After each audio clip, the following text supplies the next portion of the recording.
Party people, welcome once again to the Party of One podcast, the actual play RPG podcast where the gaming table is always set for two. I'm your host as always, Jeff Stormer. This week on the show, I am joined by Oli Jeffery for a playthrough of his new game, Quietus, currently on Kickstarter, fully funded, blowing through stretch goals. You should check it out, it's very, very cool. This week on the show, I am joined by Oli Jeffery for a playthrough of his new game, Quietus, which is currently on Kickstarter, fully funded, blowing through stretch goals. You should check out the link in the show notes. Help make it happen. A bunch of friends of the show, including Brandon, Leo, and Gambetta, are writing stretch goals. It's very exciting, and I'm very pumped for it. Click the link in the show notes for more information. Quietus is a forged-in-the-dark game of melancholy horror. Designed for 2 to 3 players, either 1 player and a GM or 2 players and a GM, this tells the story of ordinary people confronted by sometimes supernatural, sometimes perfectly mundane horror, while also dealing with their own painful memories and haunted pasts. It is extremely cool. I super dig it. I love it. Had a really great time playing it, and I hope that you'll back the game and make it a reality. Check the show notes for more information. A few things before we dive in. First, some content warnings. This is a dark episode. This is an intense episode.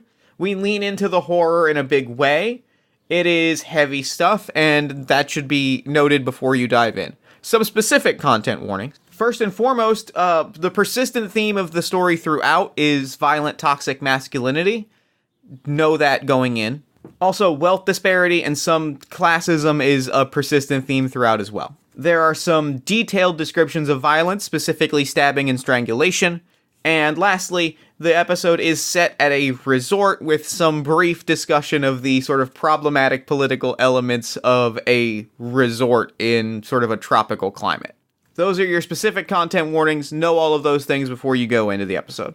With all that out of the way, we've got a few fun announcements to make before we get into the episode itself. First, if you haven't lately, I recommend checking out partyofonepodcast.com. We just recently, this week, overhauled the entire website with some episodes sorted by tags for sort of easy binge listening, an online and offline press kit. We're working on getting a new audio trailer on the website. We gave it a whole makeover. It looks very cool, and I think you're super going to dig it. Check that out at www.partyofonepodcast.com.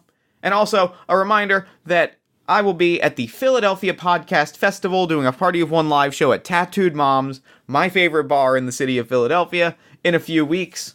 That show will be at Saturday, July 20th at 5:30 p.m. at Tattooed Moms in Philadelphia. Stay tuned for a Facebook event with more information, as well as an announcement for guest and game, all that kind of stuff.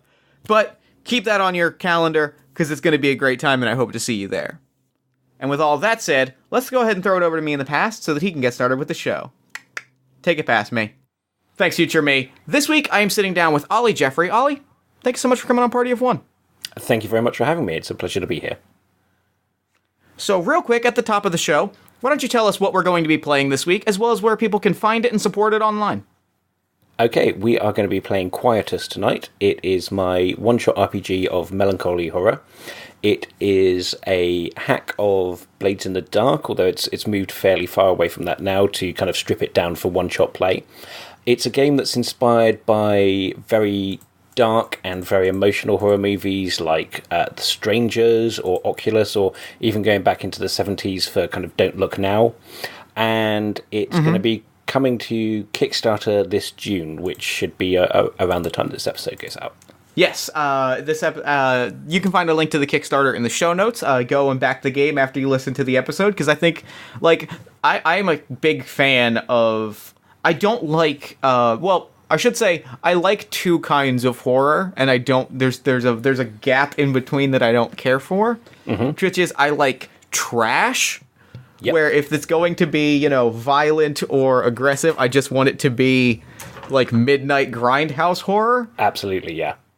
And I like melancholy horror. I really like where things are looming shadows and a haunting sense of unease. I think the 70s is a good frame of reference for it, where you just have, where it's like, 2 hours of, is something horrible about to happen? But it's also just like a 20-minute sequence of a family eating dinner. Yes. And you're just like, oh, those people are going to die. Yeah, absolutely. And you're going to get a good mix of that tonight. Good. Very good. the game alternates between the in the now horror that's happening to you. So something terrible is happening to your character, but you can also use flashbacks in order to get extra dice. And there, where we see some of your character's more quiet, tragic past, and that's inspired very directly by Oculus and The Strangers. Excellent. I love it. I'm super excited. This is hitting a lot of horror buttons for me that I'm feeling really jazzed about. Awesome.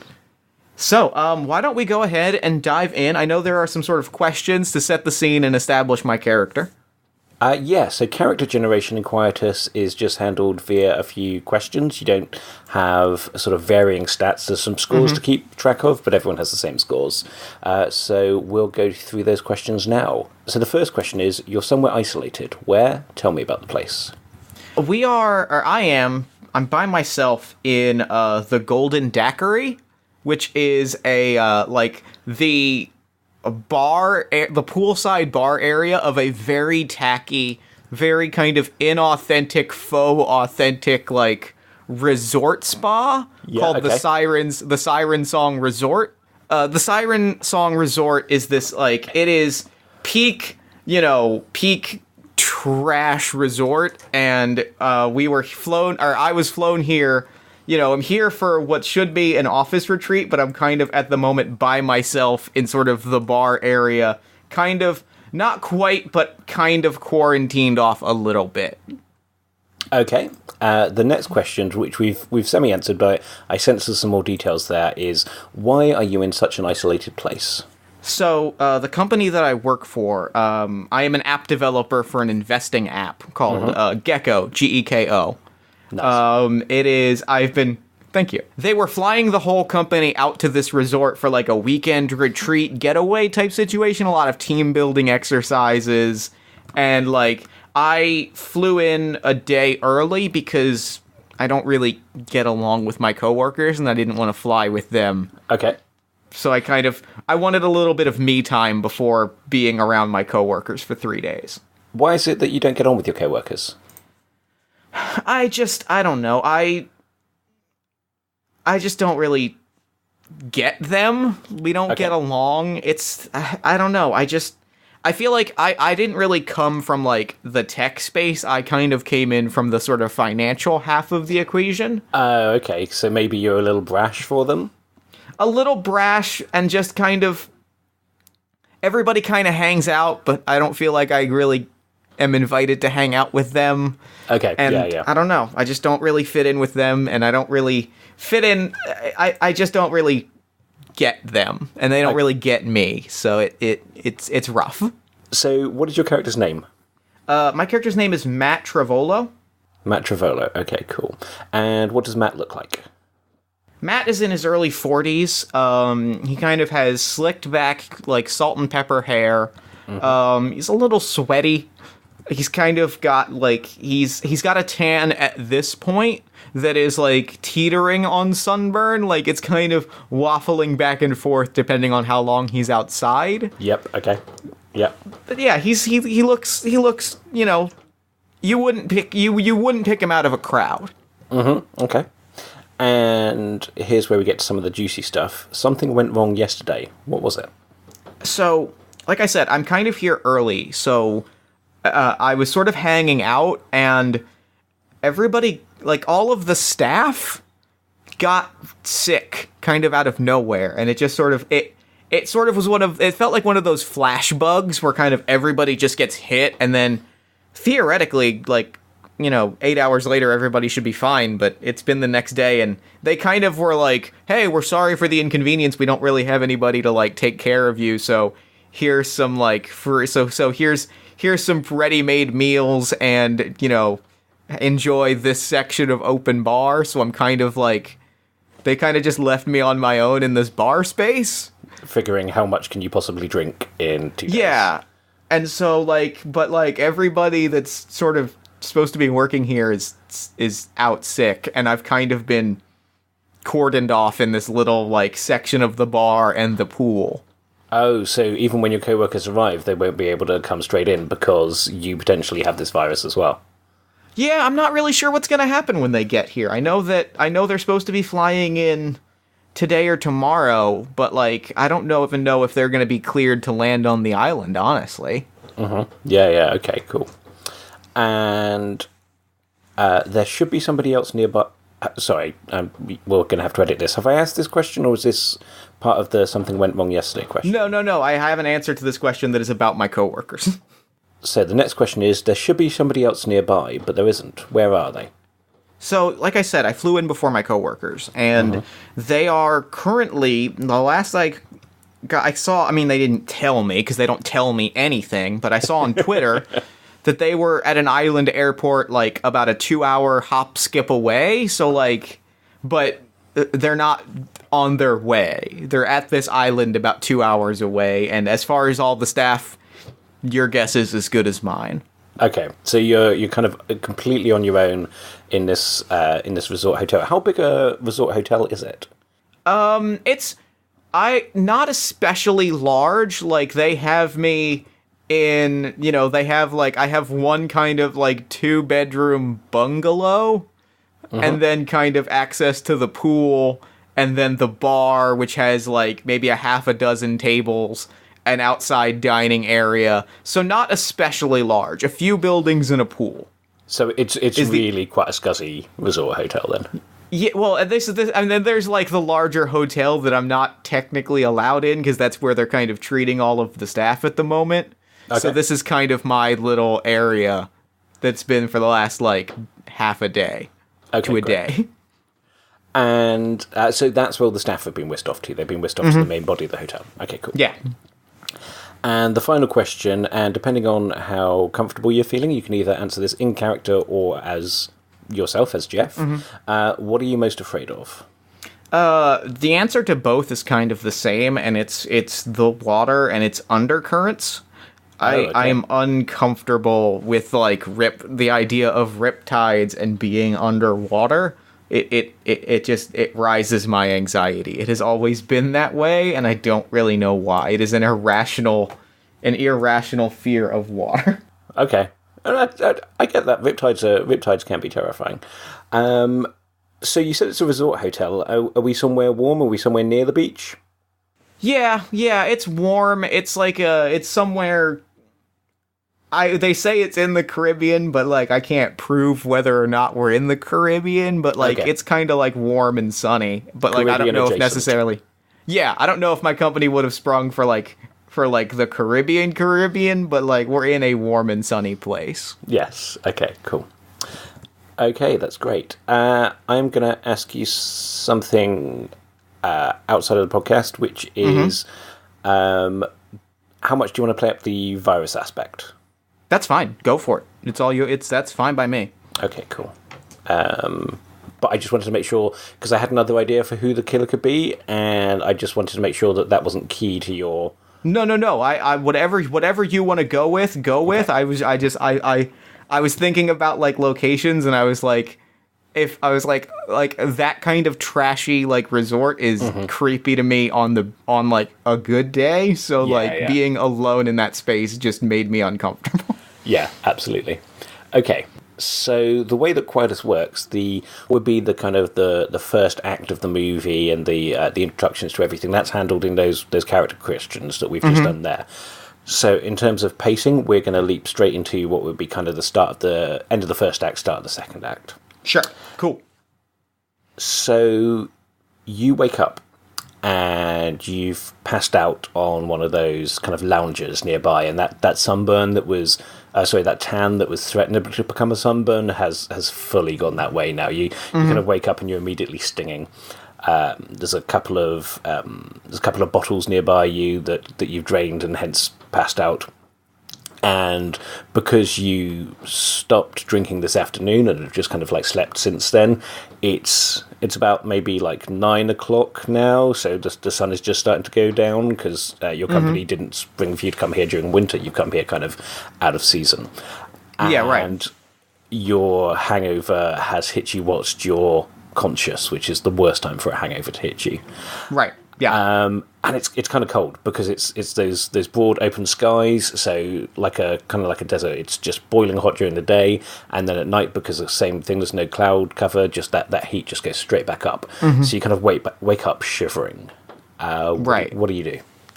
I put on, like, I kind of, I definitely didn't dress for this. Like, I don't have any sort of, like, hoodies or anything, so I'm gonna, like, poke around the bar area and see if maybe they have either, like, one of those, like, gift shop areas where I can get a tacky windbreaker, or, like, see if maybe they just have, like, button-up dress shirts for the bartending staff. Something that I can put on to just get out of the cold and get out of the light, because Jesus, it's bright. Okay, yeah, absolutely. This seems like a good time to do an introduction to rolling, because this is going to be a fairly low-stakes roll to start things with. When you roll in Quietus, before you roll, the tension of the roll is decided, and that's decided by the GM, but we can kind of go back and forth and negotiate on it. And the tension kind of... It is a codification of how screechy and loud the strings are on the imaginary score in our movie. Yeah, right, yeah. So we're either going to be at uneasy, tense, or desperate. And we are going to start off with an uneasy roll. Whenever you roll in Quietus, you're going to roll 6-sided dice. Yes, indeed. You start off with one dice, everyone starts off with one dice, and you can add extra dice to it by either getting help from a side character, or if we were playing this with more people, you get help from the other player character. Sure. Or you can introduce an element. If you want to introduce a side character or an element, and an element's anything that you can use to help you, probably won't make sense in this context. No, I don't think so. But just for context of the rules, you will have to tell me what you invoke a rule which is called revealing a scar. And if you reveal a scar, you have to tell me a relevant tragic story about your character's past.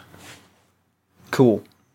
But as it is, I think you're just kind of... I think I'm rolling one dice. Yes, that makes sense. So you're searching through for some clothes or something to cover up. Yeah, right. Something I can cover up with. Yeah. And that is a 3. That is a 3. Okay, so on a 6, you would have got exactly what you want. On a 4 to 5, you would have got a lesser version of what you want. On a 1 to 3, you don't achieve what you want, but hope isn't lost. The GM takes a point of dread. Dread is a resource that I can spend. I build it up and then spend it to make bad things happen. Love it. Sometimes bad things will just happen as a result of dice rolls. Sometimes I will just get either because I choose to or because the rules say I will just get dread, and then that can spend later on. You can take a different approach and make another uneasy roll, or you can push forward with the current course of action, making a tense roll. But let's say what that looks like so far. So you've made your way into the bar area, and we were saying this is a fairly small resort, the Siren Song. So you can, from the bar area, you can see all the way out through the foyer and into the car park that's outside. And the lights are on in the car park, and you know that these are motion detected lights, which means that there's probably... Well, there's something moving out there. It could be like a wild dog. It could be one of your co-workers. Maybe you don't know exactly what time they were meant to be in. I mean, but there's something out there.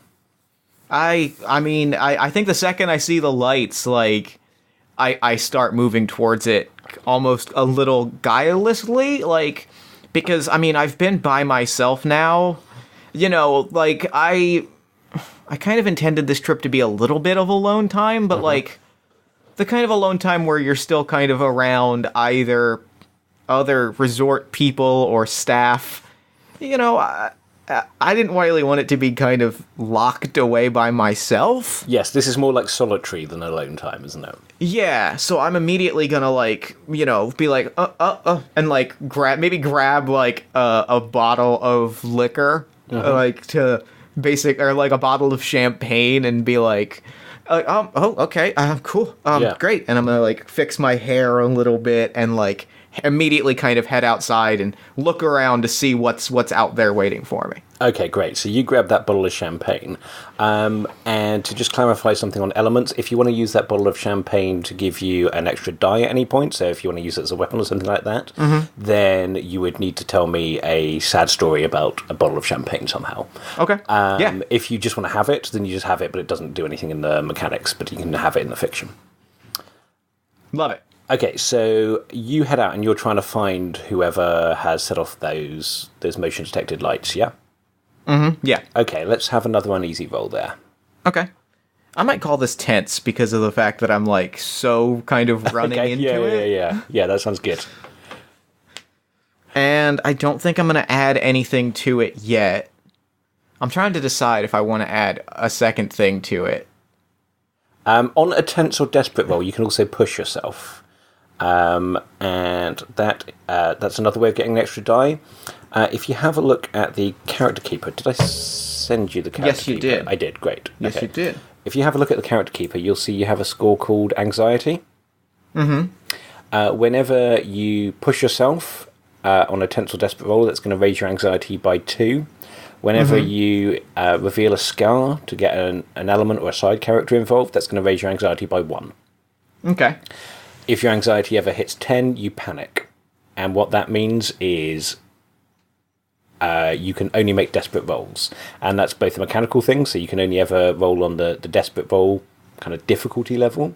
But also in the fiction, you can only do stuff which would be desperate. You're in full flight or fight mode at that point. Right. That makes sense. Yeah, I think I'm gonna stick with my 1 dice, I think, for now. Okay. And to make it that tense level, you can hear the kind of the water lapping against the beach of the island, which is something you're afraid of. And you can hear something creaking, and you're sure that creaking noise wasn't there before. You're not sure what it was. Yeah, and there's probably it's probably just wind, like windy, right? Like you're just seeing the trees flap a little bit, like it adds a little bit of that discomfort. Yeah, and they are those really they're really thin, insipid looking palm trees that you've got there. That is a 6. That's a 6. Okay, cool. So you achieve what you set out to do. Okay, so you are heading out there very guilelessly with your bottle of champagne, hoping it's someone hot, basically. That's the vibe Basically. That's the vibe I'm getting. Great, okay. And you look down onto the beach down below, which is where the lights would have been triggered from, because they want to watch down there in case of people who are potentially coming to... trying to get onto the island, right?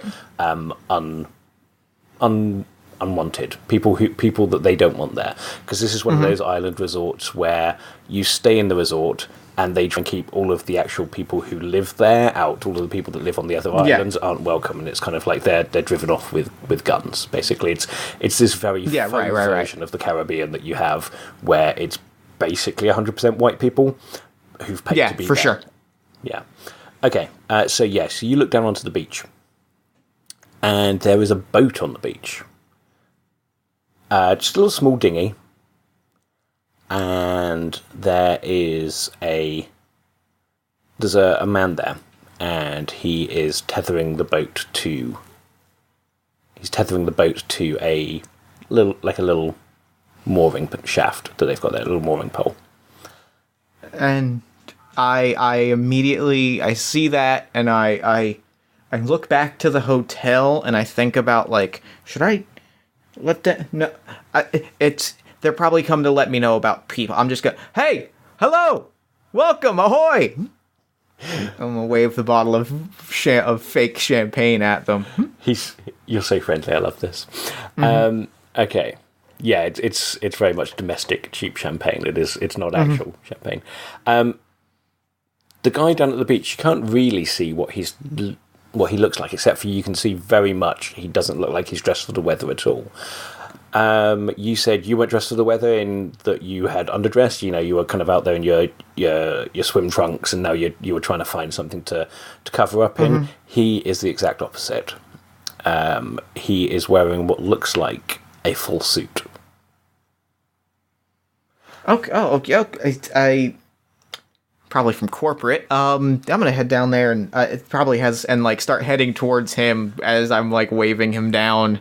Yeah. Okay. Hoping to get some kind of update about what's going on the other island. Great. Okay. Yeah, you're expecting that maybe it's one of your co-workers. Maybe it's someone to come to tell you what's happening to your co-workers because they're, as far as you can tell, still not here. They should probably be here by now. Yeah, right. It's only like a 2-hour flight, Yeah. and I mean, at the very least, they could plop them in the bar like they've done with me. Yeah. Okay. So you're kind of heading down towards the beach, towards this guy, and he looks up at you, pauses, and you register a faint sense of disbelief on his face, and then he reaches back down into his dinghy for something. What are you doing? I'm gonna pause and like look around and just yell out like, "Are you with corporate? Anything I can help out with? We're kind of alone out here." Yeah. Yeah, you are now. No. I'm not with corporate. I'm not a very corporate kind of a guy. And as you're getting that little bit closer, you can see that his suit is... It's not just worn, it's tattered. It looks like he's been sleeping in this suit for up to a year. It is stained, it's torn, and he is reaching down into his little dinghy, and he brings out a machete. Okay. Never mind. Misunderstanding. I'm gonna go talk to. I'll go find you the people that you need to speak to. Have a great. And I'm gonna turn tail and like run. Great. Okay. Can you remind me of your character's name? Sure. Matt Travolo. Matt. He says, "Oh no, Mr. Tribolo. I assure you, I am very much here to talk to you. We've got a long chat to have, you and me." What do you do? So you're running back to the hotel, yeah? Or does that change what you're planning on doing? I think that changes, and I like pause, and I kind of flip, or I flip the champagne bottle in my hand, so I'm kind of holding it like a club, but also just sort of holding the neck of it. Mm-hmm. And I kind of pause, and like my paw just very stiff. Okay. I don't want any trouble. Obviously, you're here for me, and I want to speak with you. If there's something you want, I don't have any. All of my traveler's checks are in my bungalow. So. Do you think I'm here to steal from you? Is that what you think? Yes. I'm not here to steal from you, Matthew. I'm not a thief. You're the thief. You and everyone like you. What do you do? I think at this moment I stop for a second and I am like, oh, and that's when I think I'm going to throw the champagne bottle and then book it and run. Nice. Okay, so you are using the champagne bottle to cover your escape. This sounds like it's going to be a tense roll, but if you want, you can add an extra die for the champagne bottle if you reveal a scar about a champagne bottle somehow. I can do that, actually. I think I'm holding it, and I go to throw it, and we zoom in on the neck of the champagne bottle, on the cork, and it kind of fades into a hand kind of opening the bottle, and it's an office party, like, celebrating Gecko, or celebrating another company, like another like stockbroking firm, closing a huge deal. What was the name of that firm?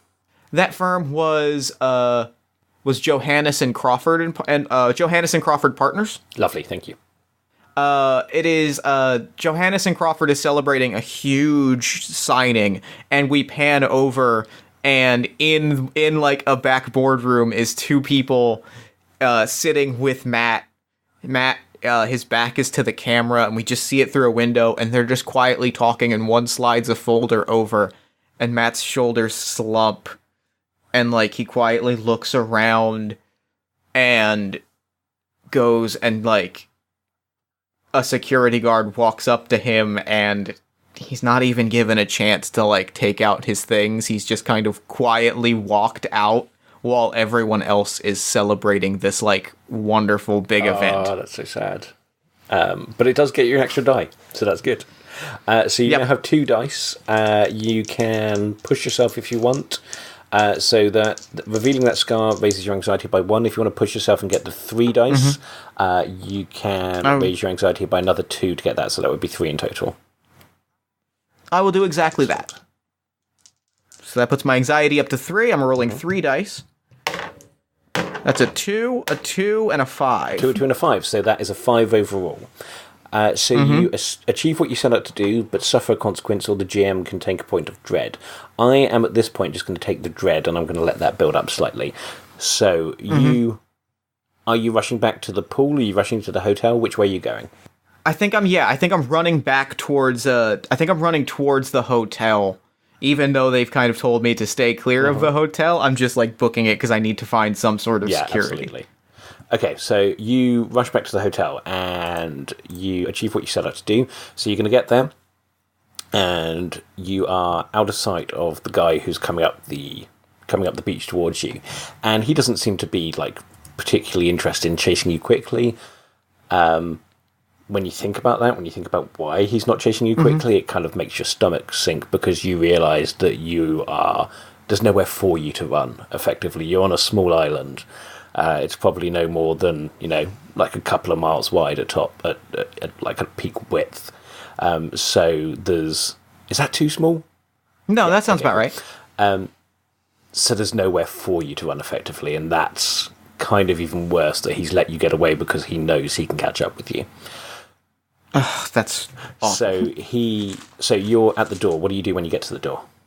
Because the doors are locked. I just start pounding on it.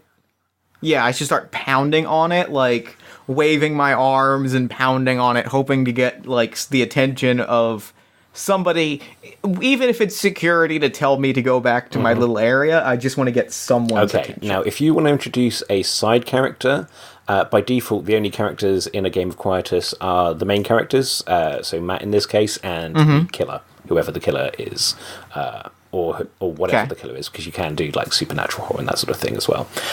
So if you want to introduce a side character, you have to reveal another scar. I think I am going to... I kind of love it if I'm just pounding on the door and no one shows that up. Works too, like, that feels like exactly the right beat. It does, doesn't it? Yeah. Okay. So that happens. No one's there. And then you hear the crunching of feet on the sand, and the lights in the kind of car park. Would there be a car park? Yeah, there's gonna be, if nothing else, for, like, service vehicles. And for the little, like, sand buggies that, like, security's gonna drive around, like, patrolling. The lights in the car park go out, because they do that. The motion sensor lights go out after a little while. And then you hear those feet getting closer and closer, and then they go back on. So you know he's a maximum of, like, 30 feet away, but he can't see you. You can't see him either, though. What do you do? If the lights were on in the car park, then, well, I can't go back. I could try and find, like, a buggy, but there's no way that's where he is. I'm gonna run back to my little area. I'm gonna sneak as carefully as I can back towards, like, the bungalow area. Try to, like, cut an arc around the opposite direction around the hotel to get back to the Golden Daiquiri, to try and, like, maybe I can find, like, a bottle and break it and stab him with it. Okay, great. So this, given that he's so close, and given that you are not, you're not a... what's the word I'm looking for? What's the TA called in America? You're not like a weekend National Guard kind of a guy. You didn't even go to the Boy Scouts. Right.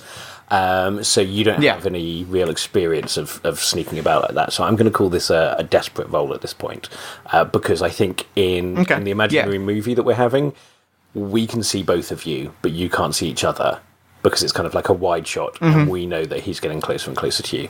So in terms of the rules for a desperate roll, it's still exactly the same levels of achievement. It's a 6 is a success, a 4 to 5 is a mixed success, and a 1 to 3 is a failure. However, the consequences are much worse if you fail or get a mixed success. Right. I've got my 1. I'm definitely going to push myself and take that second. And so that is putting you at... I don't think I'm going to reveal a scar. I don't think I have a good scar. Actually, I think I do have a scar I could reveal. Let's go for it. Let's do it. The scar I reveal is as I'm walking like through this sort of like the valet parking or the baggage check area that's kind of this hooded overpass in front of these front doors. We get like we pan, the camera does another one of these pan over, and it pans to the front door, and they seem to open, but it opens to a different hotel. That's awesome. An office party. And we see what we see in the office party. This is Gecko, right? So everybody is very techie. And what we see is going back to that idea that like I don't fit in.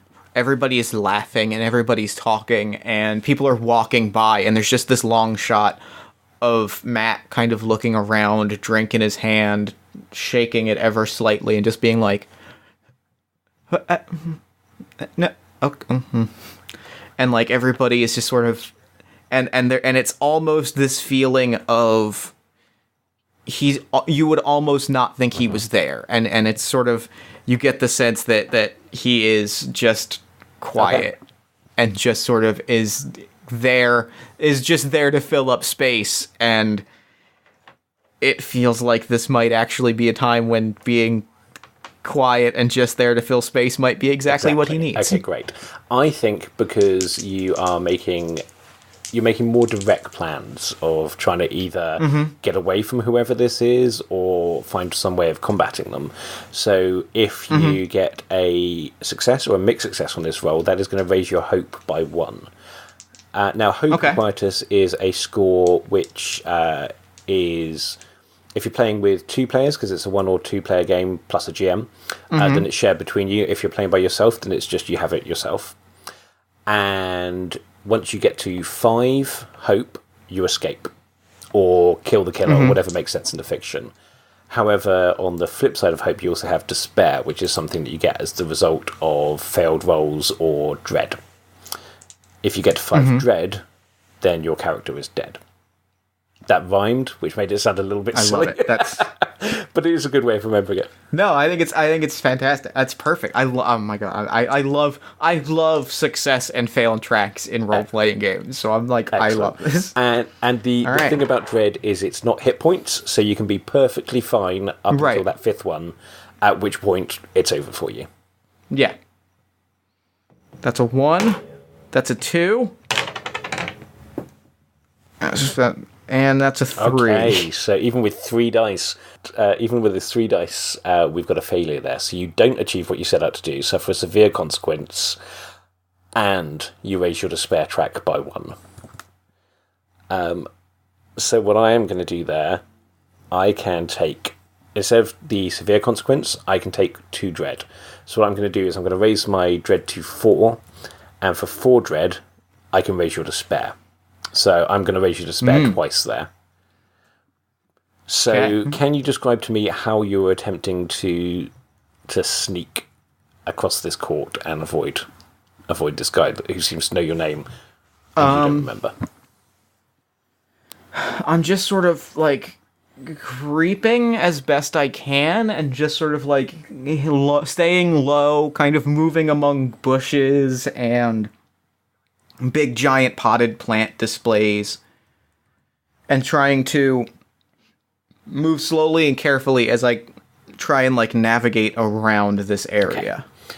So you're kind of You're moving as slowly and carefully as you can, and you think you're doing this great job at it. You keep looking back, down at the beach, and there doesn't seem to be anyone following you or anything like that.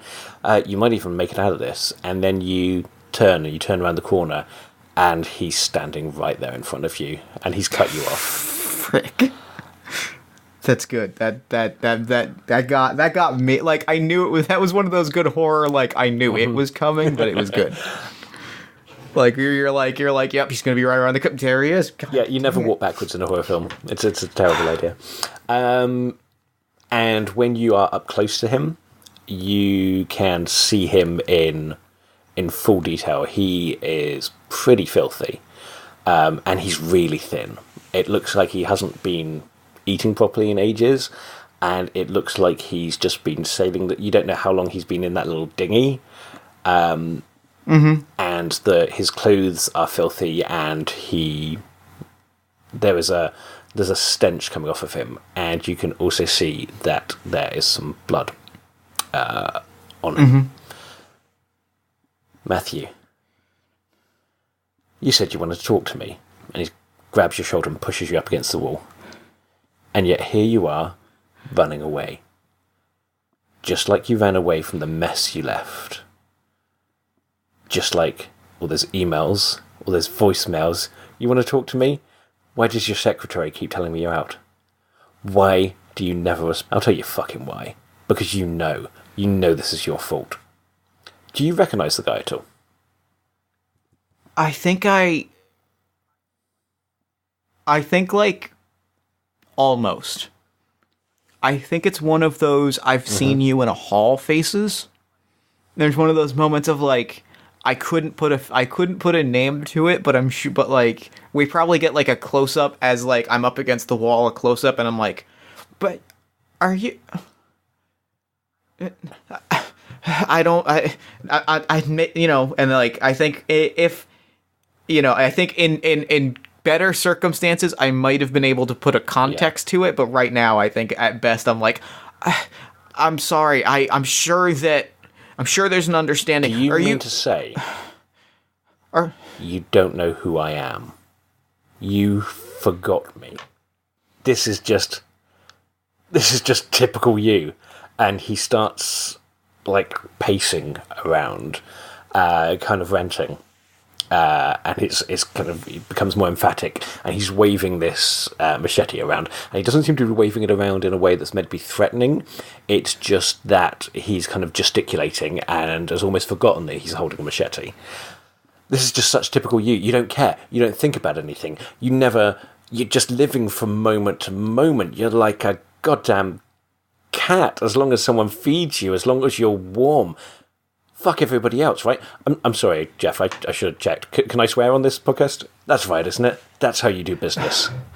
And I'm listening to this, and, like, I'm hearing, you know, I hear you're like a cat, and, like, I start getting mad, right? And I'm just going to rush him. I'm just going to tackle him and try to take the machete out of his hands. Oh, good. Okay, go for it. And that I think... absolutely a desperate role. This is absolutely desperate. Yeah. And I'm definitely going to push myself. And I'm definitely... there's a flashback, I think. Is it okay if I add some backstory to this man, or do Absolutely, you have that kind of sketch? No, I've got good. A sketch, but yeah, you go for it. Okay, good. I'm just going to point out that will push your anxiety to 9, which means you are next door to panicking. Then I'm going to stick with the 2 dice. Okay, and I think like actually I think rather than push myself, I will reveal the scar to up it by 1 instead of 2, because I think the scar is good and important to reveal, and it is like cutting back to did I say Crawford? Was that the second name? Jameson and Crawford? I think it was Johannesburg and Crawford. Johannesburg. Yes, it was Johannesburg and Crawford. Thank you. Yeah. Johannesburg and Crawford. We cut back to J and C, and now we kind of see Matt in his element, and he sucks real bad. Like, he's telling this story, and like I think what we see is like he's telling this story as he's ranting. We just get like a it's not one long flashback, it's a series of short flashbacks, basically revealing that this man is entirely kind of correct, like, we see him telling a story, and he, like, knocks this guy's drink and spills it, and Matt doesn't, and we see, like, we follow Matt, and we don't even see him acknowledge it, or we see him, like, hand off, like, just drop a file of papers on a desk, and Matt just walks off, and we see the clock briefly, and it's like 4:40. Yeah, okay, yeah. And it's just like a series of, like, it's not one thing, it is a series of dick moves. Against this guy.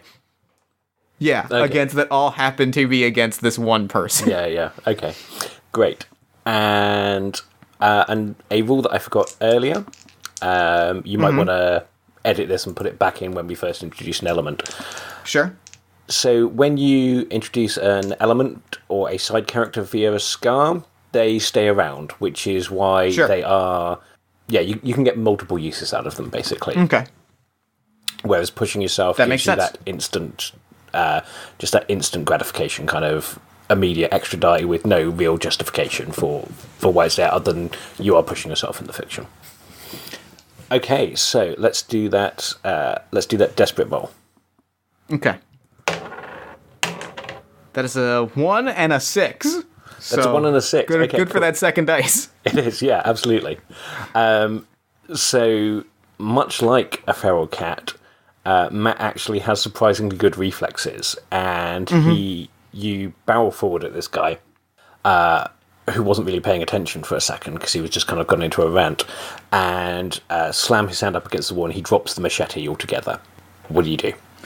I think I go and pick up the machete, and, like, I almost start ranting a little bit as I take a moment to kind of be like a cat my ass. And I'm like, you don't know me. If you were anybody that would have been worth trying to kill me, I'd have recognized your face, and I don't. So I should probably run. And I book it back towards my bungalow area. Okay, cool. I should have said earlier that roll would have raised your hope by 1, so I've raised your hope by 1. Perfect. Because that was a success. So you are heading back to the bungalow area. You've got the machete now. He's kind of on his on the back foot a little bit. I'm saying this is just going to be a tense roll to see if you get back there. Okay. I'm gonna stick with the 1 dice. Because, yeah, you're on 7 anxiety, which is getting quite high. Yeah, I don't think I want to up this. I should have upped it. That was a 2. That was a 2. Okay, cool. Okay, so you can either take a severe consequence, or you can raise your despair by 1. Let's raise despair. Okay, cool. And your despair, for the people listening, just as a reminder, is basically it's the lose track. As much as you can lose in a role-playing game, it's the point where if you get to that 5 despair, which we're only 2 away from now, Matt is done for. Okay, so you get back to... So you get to your bungalow, and when you get there, you realise that you've left your key back at the bar. And so you get there and the door is locked. It's a glass-fronted door. It's not, very secure. You could probably smash it, but you've never smashed a door on purpose before. You don't know how to do that. You don't know if you're going to injure yourself. What do you do? I think I'm going to smash that door. Okay. I think I'm going to, try and grab either a trash can or a potted plant and just, throw it into the door. Okay, throwing trash around seems appropriate, because that's kind of what your character does. Okay, that is going to be a desperate roll. This is not something you normally do. Yep. And as you're doing it, you can see that the guy, looking really pissed, is actually running towards you. So you're going to have to do this, and you're going to have to do it quick. So you've got your 1 die. You can't really bring in your stealthiness, your sort of accidental invisibility, and the other element that you've brought in is that you are kind of cat-like in both good and bad ways. So if you can bring that in at all, you can get an extra die. I don't think so. I think I'm going to stick with the 1 dice. Stick with the 1 die. Okay, let's go for it. 6. It's a 6. Great. Okay, so Perfect. You pick up that trash can and just describe what happens next. I just, I see that, and I almost trip, and I just sort of, as I'm kind of stumbling a little bit, the trash can leaves and just sails clean through that door, and I'm able to kind of, recover just in time to kind of run through the door. Okay. And, there's broken glass kind of scattered everywhere. So, yeah, I run in, and it sails through, there's broken glass everywhere. I kind of scramble through the door, and, I grab just everything. I grab my little duffel bag of my stuff, and here's what I do. I take, one of my dress shirts, and I rip off the sleeve, and I wrap up my hand, and I grab, a chunk of broken glass. Oh, nasty. Just to, hold onto it, and I'm like, I'm not gonna die on some miserable little resort by some asshole who thinks that I didn't respond to his emails. People don't respond to my emails all the time, but I don't go around murdering people. So, okay, all right. I just have to, injure him. Can I injure somebody?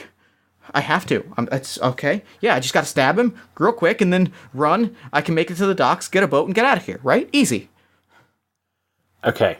And so I kind of lie in wait, ready to run at him and do a quick stab. Yeah, so I'm guessing that was all in your character's head, whilst what we see is him kind of standing there behind the door, just waiting, breathing heavily with that glass in his hand, and we can hear that. Because there's the outside is covered in this kind of pink gravel that makes up the paths between the bungalows and the bar. So you can hear this guy coming up the gravel towards you. And I think the way it's shot is we get shots of him coming closer, and we get this long shot of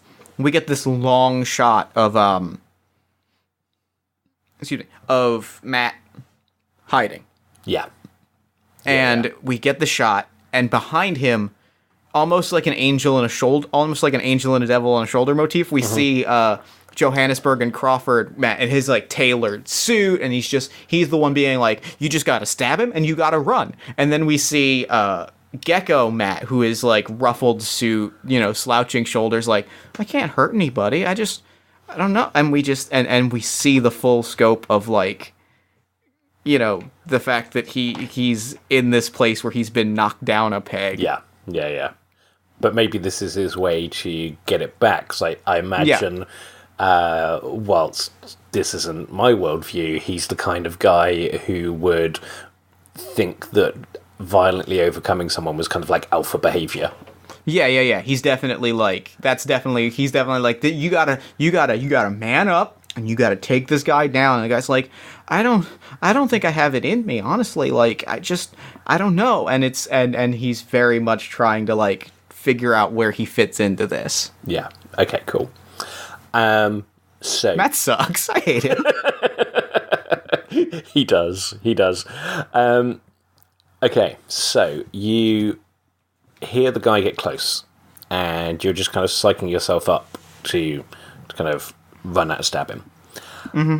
And then you hear him pause, and you hear him walk back a couple of steps, and then the footsteps go because he's walked off of the path onto just the earth that's there. What do you do? Onto maybe some of the flower beds actually in between the paths. I'm gonna, gear up. I'm listening, and as soon as I hear them kind of go onto that flower path, I think that's when I kind of book it out the door, and I just start swinging, right? I'm just, Okay, not cool. really thinking through clearly, but I'm just throwing swings of broken glass and machete and just flailing. Oh yeah, because did you pick up? Oh no, I dropped the machete to pick up the trash can. Yeah, so I'm just flailing with a chunk of broken glass. Okay. And if you want to add that broken glass in as an element, you're going to have to reveal a scar to do so. I will.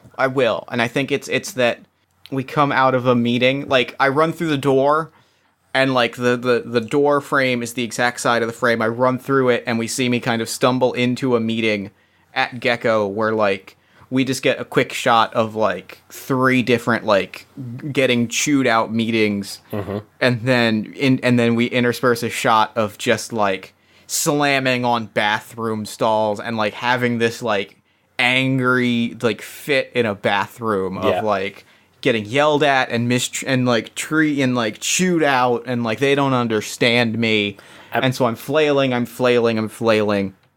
And maybe you're even trying to be that alpha guy. You punch the mirror in your anger, and that's when we get the shot of the mirror going down into the sink with some of your blood on it as well. Because punching a mirror is a horrible idea.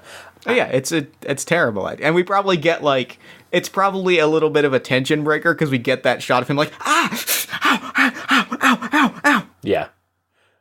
Okay, and we then cut back to you. Yep. Just barreling towards this guy and trying to stab him. That is very much going to be a desperate roll. Yep. That is a 5 and a 2. It's a 5 and a 2. Okay, so on a 5, so you achieve what you set out to do, but you either suffer a severe consequence or you can raise your despair by 1. Which do you want to do? You know what? Let's lean into this. I feel like this is sort of the make or break moment. Let's put that despair up to 4. Okay, so that despair is a 4, but your hope goes up to 3. All right. Because you do indeed. Well, describe what happens. Describe how Matt takes. I think I've come out flailing, and he gets the jump on me. I think is also the kind of the consequence that happens. Like, I come out flailing, but he has sort of positioned himself against the wall and sort of grabs me and sort of slams me down and twists my arm and, like, puts me in a little bit of an arm, like a sloppy arm bar. You know, the fight scene in this movie is very well constructed because it doesn't look pretty. Like, a lot of, like, the movies will make their fight scenes look pretty, but this is an ugly looking fight. Yes. So, like, it's an awkward half arm bar, and, like, I drop the dice, but then I turn and just, like, you know, half slap, half punch him in the face, and, like, his face goes bloody, and we're both just, like, flailing at each other, and just, like, you know, going hog wild on each other in this very ugly looking fight scene. Yeah, because as angry as this guy seems with you, he is also not a fighter, not by trade. Yeah. He's just this guy. And yeah, so you're barreling back and forth, throwing each other into the walls, into the trash cans, and then he walks up to you and he starts trying to strangle you. And that is terrifying because you can't breathe. And no one. If you're fighting with someone and you're throwing punches at each other, yeah, that can kill you. That can go horribly wrong. But it's not necessarily that. It's an act of violence. Whereas when someone strangles you, they're trying to kill you. Yeah. And this is the first time in your life that someone has, or is this the first time in your life that someone has directly tried to kill you? I think this is. I've had people angry at me before. I'm used to, you know, I'm coming from Wall Street. Like, I'm used to having people angry at me. But, like, never this. This is putting into perspective that, like, all of that kind of puffing my chest, be the alpha, is like meaningless. Like, this is putting into perspective that, like, oh no, I'm 100% I'm 100% out. And I think what I do is just be like, who are you? What is your name? And I'm just trying to, like, in what might be my last moment, like, figure out exactly who this is and maybe at least understand why this is happening. But you did get that. You got a mixed success. It wasn't a complete failure. So as you say that, who are you? What is your name? You see him look actually kind of hurt for a second. He looks genuinely hurt, and he says, "You really don't remember, do you?" And Matt, as we've established, is a terrible person. So instead of taking that moment to connect with him, you take that moment to stab him. with the glass. And it's the first time that you've stabbed someone, definitely. And you feel it go in. And it's this weird sensation because there's a resistance when you first hit, and then you feel that puncture. And I'm fully prepared to be X-carded at any point, by the way. I should have set that up in front. You feel that puncture, and you feel the warmth of the blood all over your hand. And then you feel the blade hit something hard, and you realise that you're hitting a rib. You've actually gone through and you're scraping bone. And he steps back, and he looks down at it,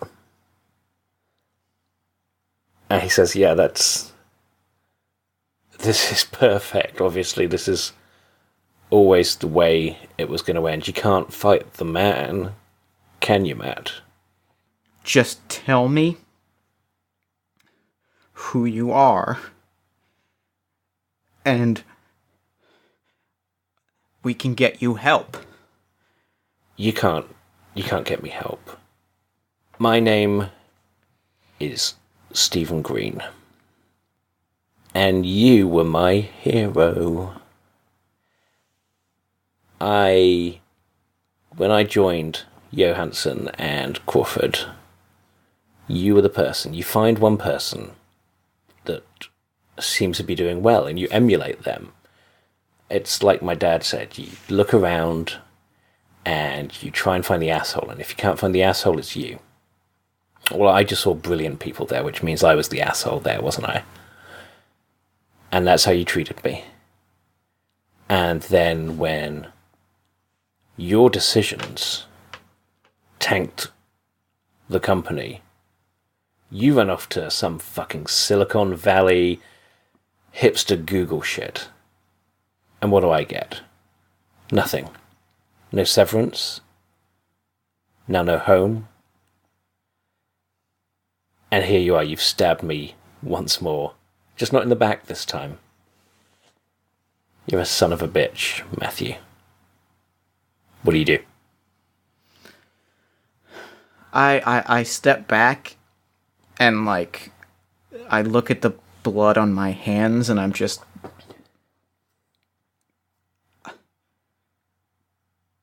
I didn't tank the company. They laid me off 2 years before... 6... Fuck, how long was it? I didn't do that. I was part of those layoffs. That wasn't my call. Not your call, but your fault. You ever seen a train of dominoes? You're just the little finger that pushed that first domino. First bad decision. Then everything they did from that point on was covering for you. No, that's not... You're wrong. No, I was... And he screams at you, "Don't lie to me!" And I think I fall back and, like, my hand rests on that machete and I'm like, no, I did everything right. They screwed me. I was the person that was wronged. I was the... You were the person that's wronged. And yet here you are. You've got a hotel to yourself. What did you book it out yourself? And he coughs up a little blood. Do you know where I've been sleeping? I've been sleeping in my fucking car. And it's not a good car these days, Matt. It is not a good car. And he grabs the glass that's in his gut and he pulls it out, kind of winces as he does so. I don't think I'm getting off this island. But I'll be damned if you do too. And I grab the machete and I just, like, scramble barely to my feet and I just try to bring it down, like, into his shoulder, his neck, his jugular, somewhere that's gonna hurt. Okay, let's go for a desperate roll. Yep, and I'm definitely pushing myself into a panic here, like, undeniably. Okay, so let's just take a little moment to remind the audience of that rule. So You've now hit 10 panic, which means that every roll from now on that you make is going to be both in the fiction and mechanically desperate. I got a 3 and a 5. You're a 3 and a 5. Okay, so that is a 5 as your highest, which means that you achieve what you set out to do, but you suffer a severe consequence, or you raise your despair by 1. Now, if you raise your despair... I'm going to up my... Oh, sorry. Sorry, go ahead. I was going to say, if you raise your despair by 1 at this point, then you are dead. Which is a call you can make. However, there's a very clear consequence that could happen at this point. Yeah, I think I get stabbed, and it's so much worse than I could have imagined. Yeah. And I just... I think that's the thing. And I just, like... sorry, carry on. No, please. You rush at each other at both the same time, so he grabs that out of his gut, and you go for the machete, and then you just both go for it and both stab each other. Yep. And as you say, it's so horrible. It is the worst pain that you've ever felt. What was the worst thing that Matt had felt up until this point? Appendicitis. Okay. Just shy of burst. And it was, but, like, he got it, but it, like, that was it. Like, he's had, like, other than, like, we probably, like, you know, we've seen a few shots of, like, because I picture a lot of this has been in him in, like, kind of an open, you know, long or short sleeve button up with the with the floral print, kind of like an appendectomy scar, and that's pretty much the worst. But, like, this is so much infinitely worse. Yeah. And he goes low, and it does go straight into... I think I've got my biology right there, haven't I? It kind of goes in and opens up that scar. Oh, that's gruesome. I hate that. Where do you stab him? I think I bring it down, and it embeds kind of in, like, the sort of meaty part of the shoulder. Like, and it kind of, like, chips into the collarbone, like, and it gets lodged in there, and I kind of lose, like, the grip on it. Both because, like, it lands and it's no longer budging, and also because my hands immediately, like, I am just blood-curdling scream. Yeah, you are in the most pain you've ever been in. Okay, so stat-wise, you're now anxiety 10, which means that you are panicking. You are also at despair 4 and hope 4, which means that it's all going to come down to one last roll, which actually is surprisingly common. It's just kind of the way that the pacing works, is that there is usually one last very crucial roll. I love that. This is, like, that's dope, and this is dope. Thank you very much. So, you're panicking. Do you back off from each other after stabbing each other, or do you kind of end up in a kind of, like... you know, that kind of... when you see a boxing match and they've punched each other a few times and then they're kind of like almost hugging. I think we're in that pose for a moment, and then I, like, push him to the ground, and now I'm strangling him. Oh god. Okay. Cool. Yeah. No, that is 100% a desperate roll because it has to be. Yep. And this will raise your hopes. So if you make this, you are going to strangle him, which is not. It's not nice. It's not nice at all. But that is not nice. But it is going to raise your hope. So let's have that. You can't push yourself anymore because your anxiety is already maxed. Yep. You could potentially bring in a scar, or you could just roll with that one die. Let's bring in a scar. Of...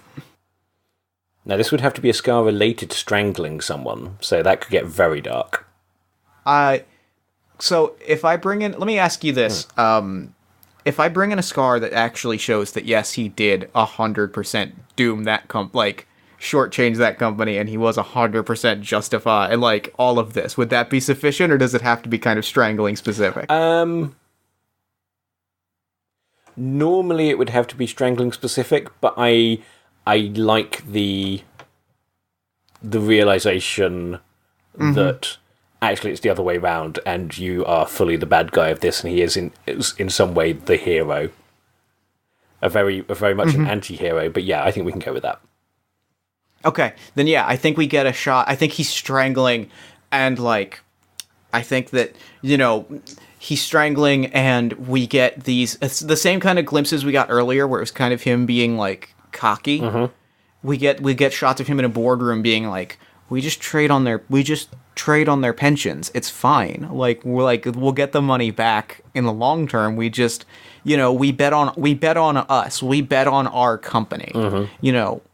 And we get a lot of shots of him basically putting policies in places to screw the employees of Johannes and Crawford, and also, him talking up a lot of like risky ventures and being like, risk big, win big. Like, we're gonna make this big. We're gonna make this company huge. And like, yeah, it was 100%. And that's a 6-1. Yep. That's a 6 and a 1. Okay. Yep. So that's a 6. So that raises your hope to 5. And I think we do this entirely on Matt's face as he reaches down, and much as he choked the life out of the company, he chokes the life out of Stephen, and we just do it entirely on his face, where you see him full of fury, and then just after a little while he stops and he looks down, and then what happens? I think what happens then is there's a moment like he's doing this, and it's like you said, it's just on his face, right? We're getting flashes of all of this, and it's just on his face and his shoulders, and like finally it gives, and his shoulders sag, and I think the most horrific thing of all is there's a look of serenity on his face, right? There's a look of like, oh. And that's the moment when flashlights hit the side of Matt's face, and we hear like shuffling of like, we hear like in the distance people like voicing concern, like, is everything okay? Like, what's going on? And like, but like those lights all like illuminate the side of his face. And he doesn't react. And he's just calm. He's just perfectly serene. And he breathes and sighs as the lights sort of further illuminate his face. And that's sort of the closing shot. Fabulous. Oh, that was great. Thank you very much, Jeff. Fuck. It's a dark game. It is a dark It's a dark game, but it's real good. Thank you and very like, much. God. And like you said, like, I knew I was playing an asshole, but like the slow realization that like, oh, I think he might be the villain. Yeah. Was like real good. Like, that was good. Yeah, It was dark, but it was good. I enjoyed that a lot. Great. How do we close up? Well, thank you for coming on the show. This was a blast. Thank you. Thank you very much for having me. I thoroughly enjoyed GMing this game, and that was an excellent session. Thank you. You did brilliantly. Thank you. So real quick, before we wrap up, where can people find you, your work, and the Kickstarter for Quietus online? Okay. I am mostly on Twitter. I'm O Jeffery on there, so it's OJEFFERY, which is, and the tag name, the Twitter name is Sinister Beard, because of my very goth beard that I have. And if you just search for Quietus on Kickstarter, it should be there. It is launching June 1st, and once I've got a URL, we'll put that in the show notes. Yep, this will be live when the Kickstarter. This will be live after the Kickstarter launches, so you can go in the show notes, back the Kickstarter, make it a reality. Obviously, I'm a big fan of this game because that was very, very cool. Thank you. And yeah, thank you for doing the show. This was awesome. It was great. Thank you for having me on. And now I'm going to throw it over to me in the future so that he can wrap up with the show. Cheers, future Take it, Jeff. future me. Thanks, past me. And thanks again to Oli for coming onto the show. That game was intense, but it was really good. I really, really dug it. I liked playing it. I liked listening to it. I'm really happy with it. Be sure to check out Quietus on Kickstarter. It is fully funded. It is burning through stretch goals. It looks like it is such a cool, interesting game that plays off of a genre that I haven't seen represented in a lot of other places, and it plays off of that genre really beautifully. Click the link in the show notes, help make the game a reality. I think you're super going to dig it, and I think you're super going to want the copy for yourself. Also, be sure to follow Oli on Twitter at OJeffrey. That is Jeffrey spelled with an ERY. Then while you're on Twitter, follow us at Party of One Pod. Like the show on Facebook at facebook.com/Party of One Podcast. Join our Discord community at bit.ly/Party of One Discord.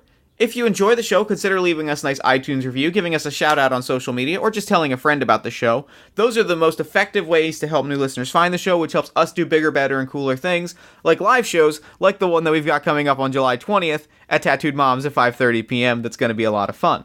If you'd like to support the podcasting work that I do, as well as game design, community support, all of that cool stuff, the best way to do that is by buying me a coffee on Ko-fi.